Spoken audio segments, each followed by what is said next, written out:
Welcome to the Sports Trading Card Hall of Fame. Today I want to be elevating the 1989 Ken Griffey Jr. Upper Deck rookie card to the binder of fame. The Griffey rookie card was the iconic card of the 1990s for the modern era of card collecting. Every era has a card that's kind of the card that defines the spirit of the era. It's the card we look at and we think of a particular era. So like when you think of the really old cards from the pre-war era, you're thinking of maybe a Gaudy card of, I don't know, Babe Ruth, or you're looking at the T206 Honus Wagner. You look at post-war and you're most likely going to be looking at the 52 Mickey Mantle. These cards are very iconic, very definitive of the spirit of a card collecting era, and really at the time they weren't iconic because there was nothing iconic about sports cards. That was just kind of a thing that existed, and some people paid attention to them, but most people didn't. Iconic cards really came about in the 1980s and 1990s as a big general conversation emerged. And so the cards that really stood out as iconic were the cards that, quote unquote, our parents were collecting. The baby boomers, the cards of their youth were the cards that we, Gen X, were looking at as we were evolving as card collectors. They were the cards that we were looking at and going, oh, okay, so that's special. Because that was the big generational divide. That was the old cards that we saw and could relate to because our parents worshiped those cards as it were. They didn't really worship the cards as much as they were pulling them out and going, oh, I really remember these. So for us, they captured our imagination, and that was that classic era. But now we were in a modern era, and in that modern era, this was us. And the card that defined our era was not the Michael Jordan rookie card, it was the Ken Griffey Jr. Upper Deck rookie card. The reason that card was so significant was because of the fact that, first off, baseball was the card space, even in the 1990s. And so everything was oriented around baseball cards. And so for a true iconic card that defined sports cards at the time, baseball was likely to be the place. The second thing is that Ken Griffey Jr. just so happened to be somebody who was super accessible, super relatable. So for kids, we were all about him. The third thing was he was incredibly reliable. Every year he was one of the top superstars. And in fact, he did everything right. He didn't do steroids. He was a player who had a chance at breaking the home run record. He did it with such class, style, and a youthfulness that was really awesome. And he was an amazing defensive player. He was everything that you could possibly want. If somebody was to sit down and define the perfect hero for kids, it's Ken Griffey Jr. And that's the key to why this card is so important, is that he was everything and he was exactly what we needed. And he had one particular rookie card that was just everything it should be. It looked iconic. It came from an iconic set. It was a special card in it. It was literally card number one right at the beginning, so it had a story. It had special value because of how unique the card set was. So you could not script a better story for an iconic card for a new generation. But we all thought of it that way because that was how we journeyed through sports cards. And so we related to it because we understood the context. We knew the backstory. Well, we were the backstory. So for us, it made sense. But for a new generation, it didn't have that attachment. Instead, for them, it was a little bit different because while we all respected it and we all wanted to have a copy of it and it maintained value, it still had the problem of being a part of the junk wax event where there was too many cards that were printed. There were 1 million copies of that card, more than enough. So the value remained strong for what it was. But if you wanted a really expensive rookie card, Derek Jeter had really expensive rookie cards. Michael Jordan had them. Joe Montana had them. There were a lot of really valuable cards out there that surpassed the value of Ken Griffey Jr.'s rookie card simply because there were too many copies of the Griffey rookie. Now, compared to Fleer, Donruss, and Bowman, the Upper Deck card was worth a lot. But so for us, we all knew how to see it in the right way, and we all revered the card. Whether we thought it was worth $100 or only $20 was irrelevant. It was all about respect. It was all about the identity. But for a new generation, they saw a player of it's just another superstar. I mean, there have been other superstars like Derek Jeter, where when you're looking back, are you going to see Ken Griffey Jr. as more important and better than Derek Jeter? Or are you going to go with the Yankees superstar? And so for us, we grew up with Ken Griffey, so that of course was our guy, the guy who defined that decade. But looking back, it doesn't look the same way. So instead, a new generation is looking back at Derek Jeter with an SP card that actually is worth a lot of money, whereas Ken Griffey Jr.'s rookie card is not.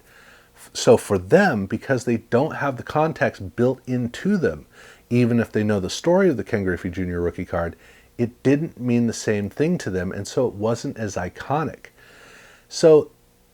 But another reason why it was so iconic was because it was right at the beginning of the 90s.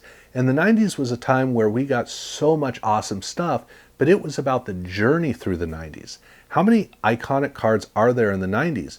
Really not a lot, because everything's iconic, everything is special, and only rarely does something actually pierce through and stand out distinctly from everything else.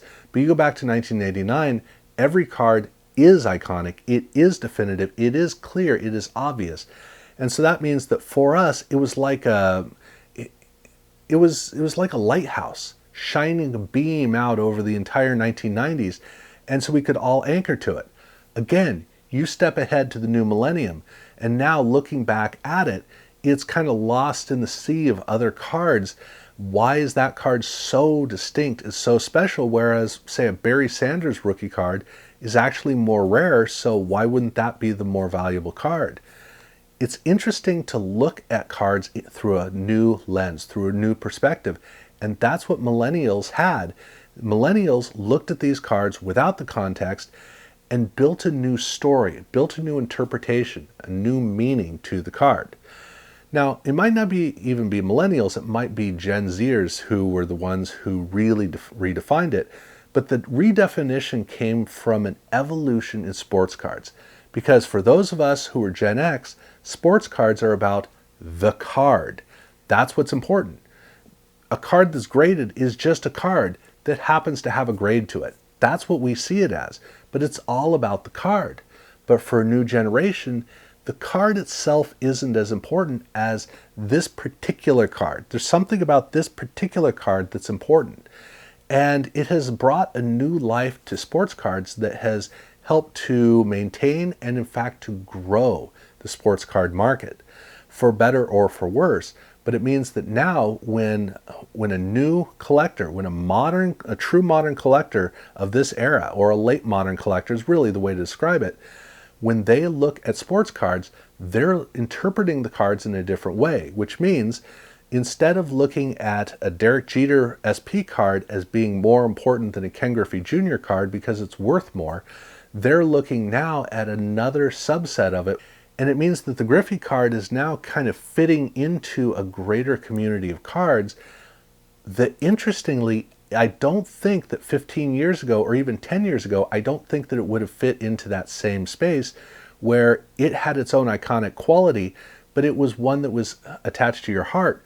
Whereas if you're looking for really valuable cards, you're looking for a Montana rookie card, a Michael Jordan rookie card, a Derek Jeter SP card. You're looking for a Gretzky rookie card. You're looking for these cards that actually do have the significant value, or more correctly, the investment value, that a card that is printed in the up to 1 million copies, that card isn't necessarily going to have. But now we're moving into a third phase of this card's journey where instead of being iconic either because of its place in history or because of the really important valuable cards over time, now we're moving into a world where there are too many of these iconic cards for new collectors to really be able to keep track of, which means this card is now fitting more into the world of a general portfolio, which really kind of evens all of these cards out. Instead of being lost in a sea of cards that just aren't quite the most valuable cards, now it was able to fit back into a different system, which is a portfolio of iconic cards. It fits into a community that is much larger than it was before. No longer does it define the 90s. I mean, for us, it always will. And that's because when we were in the 90s, it was such an indelible part of what we saw and how we saw things. But for a new generation, now it is just another piece of a much larger puzzle. So it's in there with the Hank Aaron rookie card and with the famous 52 Mickey Mantle and cards like that, the Joe Namath rookie card. It has now developed a new language, which is a particular spot in the history of cards. It is basically the 90s card. Well, okay, along with Barry Sanders and probably with Troy Aikman, it becomes one of these key cards. So now it's seen in a way that it wasn't in the past. And in some ways, that's really cool to see how the evolution comes and how things are reinterpreted. It's also kind of sad to see that the context is lost, because it's easy to look at it and say, I wish it maintained the context that it had, like the 52 Mickey Mantle. But here's the thing. The 52 Mickey Mantle never had importance until we embraced it. And when we embraced it and we saw it as the iconic card, then it finally stepped into the same conversation as the Honus Wagner. Because prior to the mid-80s, the Honus Wagner, the T206 card, that card was the only iconic card. We developed the concept of iconic cards from the past, and we developed a context around those cards that we then associated with our own cards in their own way. So now when we look back, there are so many of these iconic cards, they've all changed for a new generation. And really, many of us are a part of that generation as well. And so this is an opportunity with the Ken Griffey Jr. rookie card to step back and see this whole journey in a different way. I mean, it has gotten to the point where now there's a person who went out and tried to redefine what rookie cards were, just to try to bring back the significance of that card, because for a generation, why is that Upper Deck card any more important than the Fleer or the Don Russ or the Bowman cards, which actually may have a bigger issue with finding a high quality version of it? Those other cards might be more rare in a PSA 10 in a perfect condition, in which case wouldn't the other cards be worth more because they're more rare? That's that whole new spirit of how you're looking at cards. And there was a collector out there who really wanted to bring back the iconic stature of people who don't have the context, who need to be educated on why that card's more important. He concocted a really dumb system of trying to show that that's why that card is important, because it's the only true rookie card. That's desperation to try to bring back the past, as opposed to looking at it and saying, well, we're in a new era. And in this new era, there's going to be a different perspective that doesn't match ours. And, for better or for worse, that's just kind of the way that it is. So the Griffey rookie card is an interesting opportunity to see the evolution of different sports card communities, different generations of collectors, different generations of society.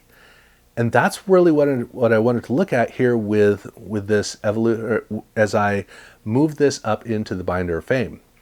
I think it's a really interesting thing to look at, and in many ways kind of sad, but in many other ways it's cool to see how we're stepping into a new generation that is embracing and moving cards forward in the way that we did as well.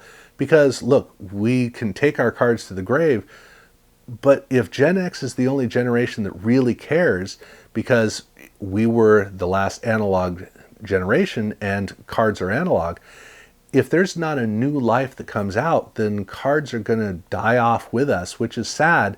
And it really kind of begs the question of why are we doing this? Because to us, this is eternal. And it can't continue the way that it always has, in large part because there are more and more and more cards.